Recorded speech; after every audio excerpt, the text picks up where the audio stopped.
Hoje é segunda-feira, dia 4 de agosto do ano do Senhor de 2025. Nós estamos na 18ª semana do tempo comum e o trecho do Evangelho para este dia é de Mateus, capítulo 14, versículos de 13 a 21. Naquele tempo, quando soube da morte de João Batista, Jesus partiu e foi de barco para um lugar deserto e afastado. Mas quando as multidões souberam disso, saíram das cidades e o seguiram a pé. Ao sair da barca, Jesus viu uma grande multidão. Encheu-se de compaixão por eles e curou os que estavam doentes.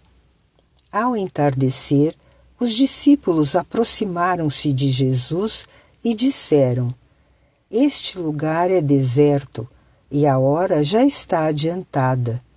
Despede as multidões para que possam ir aos povoados comprar comida." Jesus, porém, lhes disse: "Eles não precisam ir embora.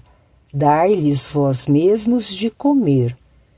Os discípulos responderam: "Só temos aqui 5 pães e 2 peixes." Jesus disse: "Trazei-os aqui." Jesus mandou que as multidões se sentassem na grama. Então, pegou os 5 pães e os 2 peixes, ergueu os olhos para o céu e pronunciou a bênção. Em seguida, partiu os pães e os deu aos discípulos. Os discípulos os distribuíram às multidões. Todos comeram e ficaram satisfeitos, e dos pedaços que sobraram, recolheram ainda 12 cestos cheios. E os que haviam comido eram mais ou menos 5.000 homens, sem contar mulheres e crianças. De Nazaré, Jesus volta para as margens do mar da Galileia. Mas quando soube da morte do amigo João Batista, Jesus foi de barco com seus discípulos para um lugar deserto e afastado. Essa observação é importante, porque a notícia da morte de João, Jesus toma distância das suas muitas atividades. Talvez a morte de João Batista por Herodes tenha exigido de Jesus repensar o modo de realizar a sua missão. Comentando esse trecho do Evangelho, o cardeal Martini escreve: "Chegará o tempo em que Jesus afrontará o perigo, mas agora é um momento para a prudência, a qual não se opõe à coragem. Há um tempo para cada coisa." Jesus está profundamente entristecido pela morte de seu amigo e talvez intua no destino de João o seu próprio destino pessoal. Quer também um momento de tranquilidade para confortar os discípulos, que intuem que os seguidores do Messias sofrerão contrariedades. Que sabedoria! Tomar distância. Saber parar para ver as coisas com maior clareza e profundidade. É a atitude de Jesus nesta e noutras situações de nossa existência, da sua existência, desculpe. Talvez uma lição para nós, quando as coisas não nos são tão claras, quando nós estamos apertados pelos afazeres da vida e por aquelas situações que nos desconcertam, é preciso tomar distância, não para fugir, mas para ver com clareza e profundidade a situação na qual nós nos encontramos. Ainda que o texto não o diga explicitamente, nós podemos considerar que a escolha de um lugar deserto e afastado era para rezar e buscar compreender melhor os acontecimentos. Certamente era a oportunidade de discernir como dar continuidade à sua missão.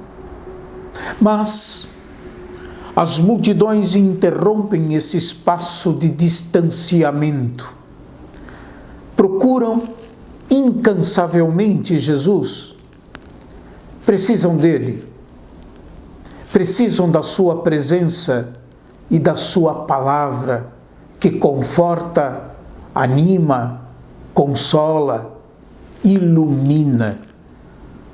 Jesus não se furta receber quem quer que o procure. Ele se deixa encontrar. Já ao sair da barca, Jesus vê a multidão.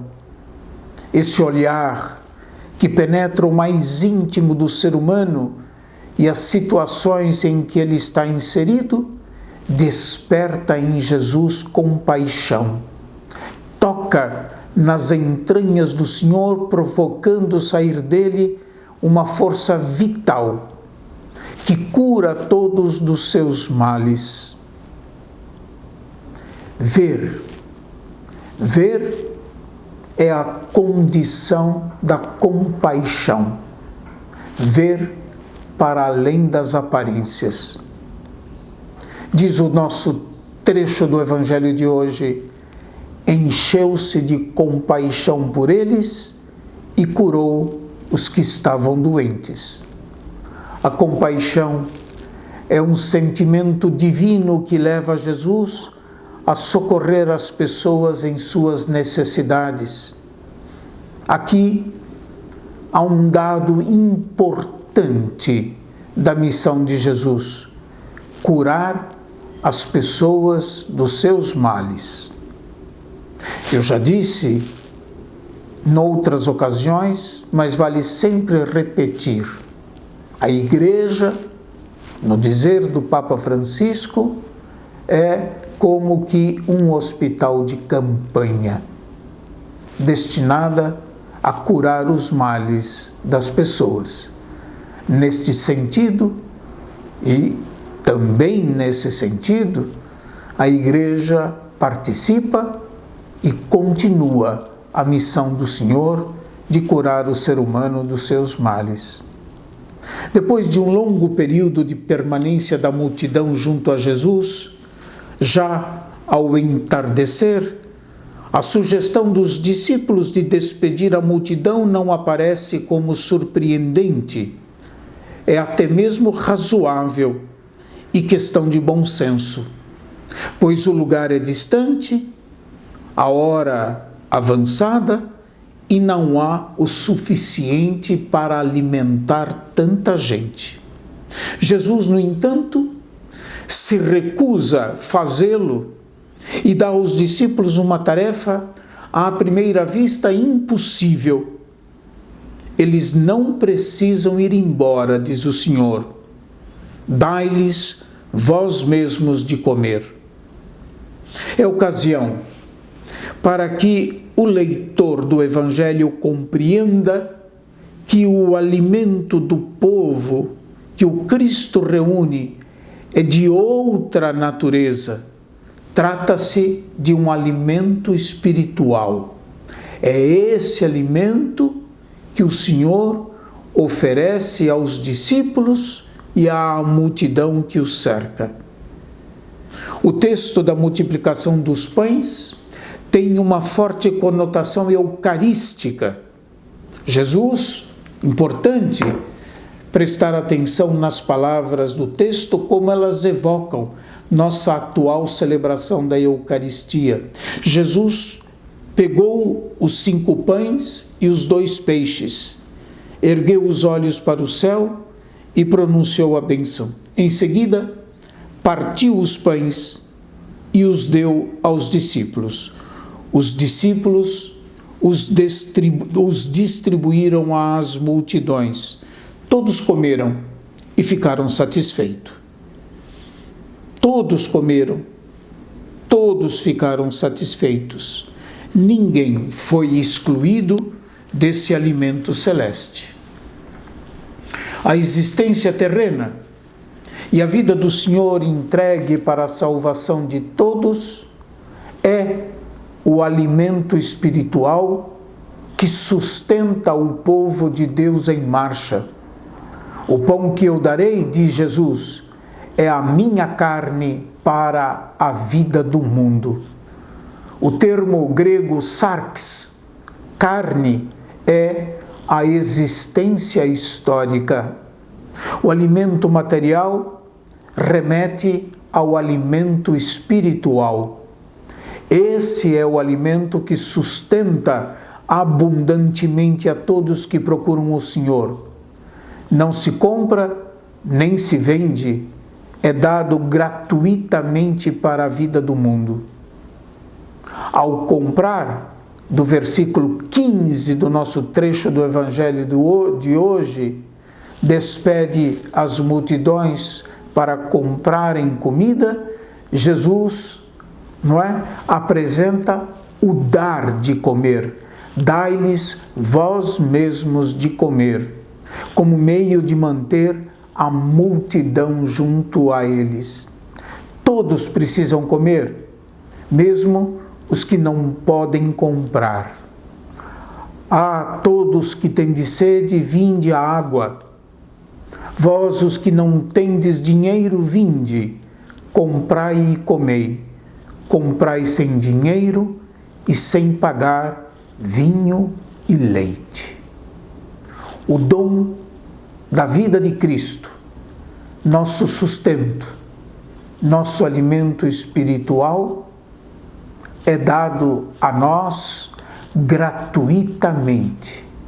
De nós, o Senhor não exige nada, mas espera a abertura do nosso coração para que nós sejamos nutridos pela sua própria existência.